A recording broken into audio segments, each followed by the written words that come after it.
Good day, my name is Christelle from Frans, the Klerk Independent Technical Analyst. This week our first question was Microsoft, and if we look at this weekly line graph, we can see that strong resistance that was followed in the week of the 5th of February weighted at $420, and it looks like the share is losing steam at the moment. So the strong support that needs to remain in place is $404.25. Below that level, we can see the first sign of weakness, and that will also confirm an inverse cup and handle formation, or other words, a lower high. Why? Because the share found support, it bounced, could not go back to that previous resistance, lost momentum, and then tested and maybe change this level into a support. And then once that level changes into a support, the inverse cup and handle formation or the next lower high will be confirmed, and that will be seen as negative.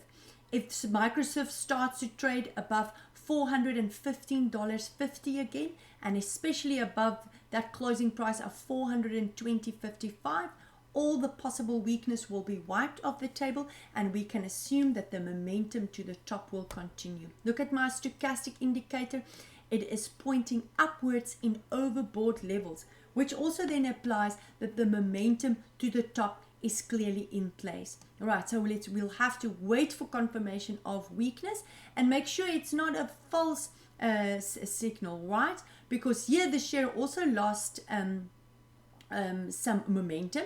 They found resistance, a possible inverse cup and handle formation was confirmed, and then bounced again massively back to these levels of 420. So should you be scared that you might be caught up in a false negative again, wait then for a second lower high before you start to short the stock at these overbought levels. But we know on the S&P, the overall momentum to the top is clearly in place. Visa. Ticker on the Nasdaq exchange is, on the New York Stock Exchange, is just a V. Yes, resistance there, but no sign of negativity, right? There is resistance there waiting at $283.60, but no sign of a lower high or a pattern yet. So technically, we should wait. We should not start to short it now and preempt it. We should wait for some sign of loss of momentum or a formation or some lower highs. Above $283.60, we can assume that the momentum to the top can continue again. This stock has been overbought for a while. Yes, I already have a negative divergence there with the blue line breaking downwards at 89 and the orange line waiting at 91, but I don't have confirmation of negativity in my price action yet. So therefore, we're going to sit on our hands for now.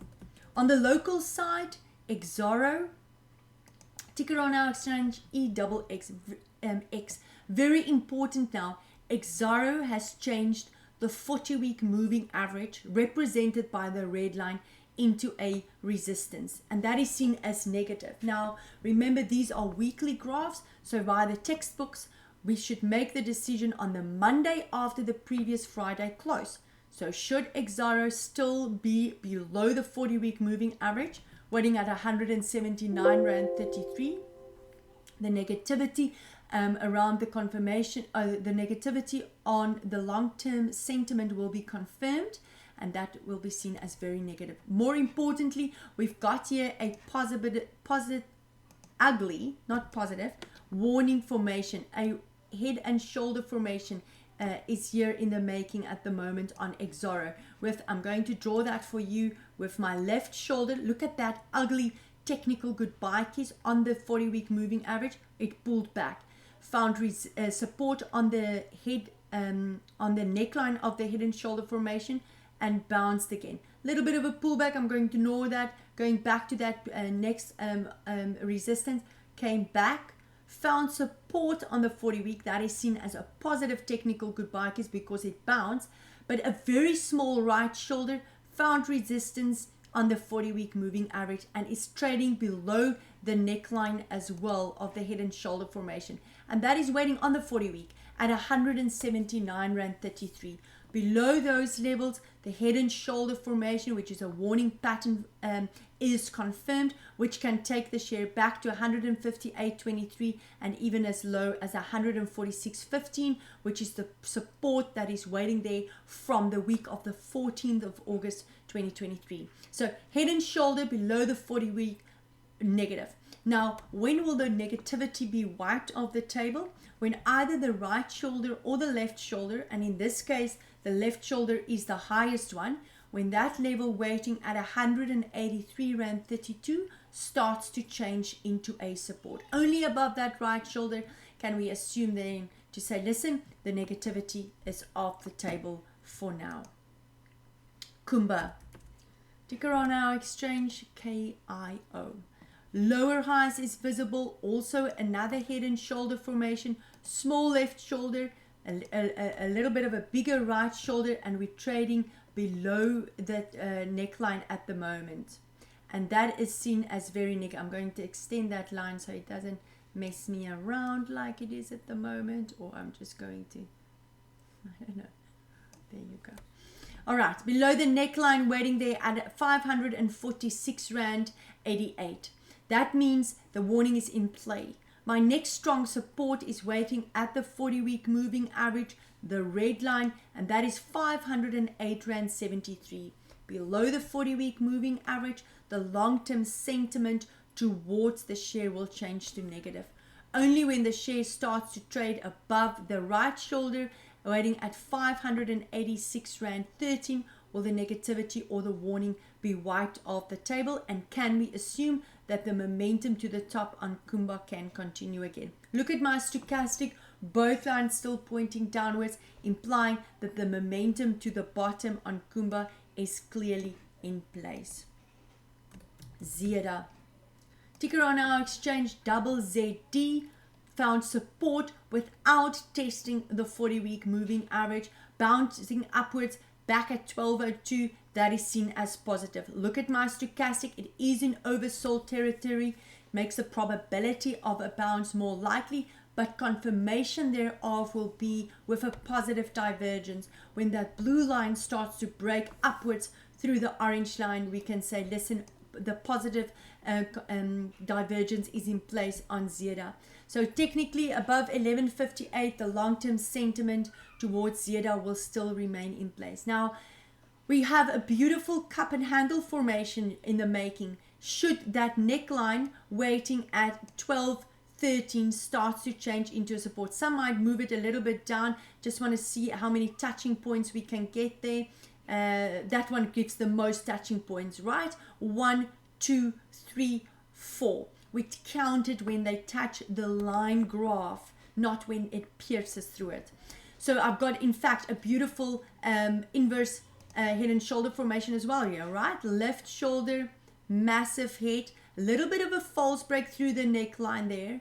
Right shoulder, false break, coming back, testing it, going below the neckline, and maybe a second right shoulder here. A false break is when a formation confirms the pattern on the neckline, positive or negative, but does not reach at least the conservative target of the formation, and pulls back into closer to the neckline and looks like it wants to continue the same pattern. Then we refer to it as a false break. So in other words, I've had an inverse head and shoulder formation here. It did not take it at least to the conservative target. In fact, it pulled back to the neckline and looks like the formation wants to continue with a smaller right shoulder. So the pattern that started here was falsely broken here, but then continues here. And that's when I call it a whipsaw or a false break. All right, above the 40-week moving average, positive though, but confirmation will be above this neckline there, waiting at 1219. Below my right shoulder, my second right shoulder, below 1180, my first sign of weakness will be on the cards. And then obviously below this low of the first right shoulder, waiting at 1021, the possibility of this inverse head and shoulder formation will be completely off the table. Vukile. Ticker on our exchange, VKE. The share pulled back, found support at 1478 and bounced towards the upside, trading at 1519 at the moment. My stochastic also not even in oversold territory, turning around with the blue line wanting to break upwards through the orange line, and that is seen as positive. So our first sign of weakness on Vukile will only be below this support, waiting there at 1478. Below 1478, my first sign of weakness will be visible, but I can assume that the momentum to the top will continue again when 15 Rand 34 starts to change into a support. Above that level, the next higher low, recent higher low, or new higher high, depending on which side of the formation, on the top or at the bottom, will be confirmed, and that will be seen as positive. Look how important is this 14 Rand 79 level. We can see that previously that was a strong resistance here in the first week of August 2022. So 14.79 is a critical support level that needs to remain in place on Vukile. Going back to the US market, a question was on Walmart, listed on the New York Stock Exchange. Momentum to the top clearly in place, right? Very overbought at the moment on the stochastic, although I have a negative divergence with my blue line breaking downwards through my orange line, confirming that we can see a pull back, some profit taking, a little bit of a retracement, but I don't see that in my price action yet. The momentum to the top is clearly in place. If we change this to a candle graph, we can see that I do have lower highs on the upper shadows of my candles, but that is not enough to give me confirmation yet. I've got a spinning candle in the week of the 20th of February, which tells me indecision. And I've got a small breakaway gap here between $57.31 and $57.60. And we can assume that the momentum to the top will continue as long as that gap remains open. But that gap sustains the momentum to the top, but it can also act as a magnet once the sellers come into play, because all windows at some stage has to close. It can take weeks, decades, months, or years, however long, but at some stage the price action needs to come and close this gap. In other words, trade between those levels again. So if the sellers get stronger, they can easily close this gap. But if the buyers continue to show their muscles, that window will remain open. It is overbought, as I've said, but no real confirmation yet. First sign of weakness will only be below $57.60, which is the start of that window if you look at it from the upside. Strong rally on Walmart. I mean, massive record high levels. I want to go back and see if this is, yeah, it's definitely a record high since about 2012. So clear momentum to the top on Walmart. If you've got questions, don't forget to send us an email at admin@fransdeklerk.com or send a message via Twitter. Have a fantastic week. Take care.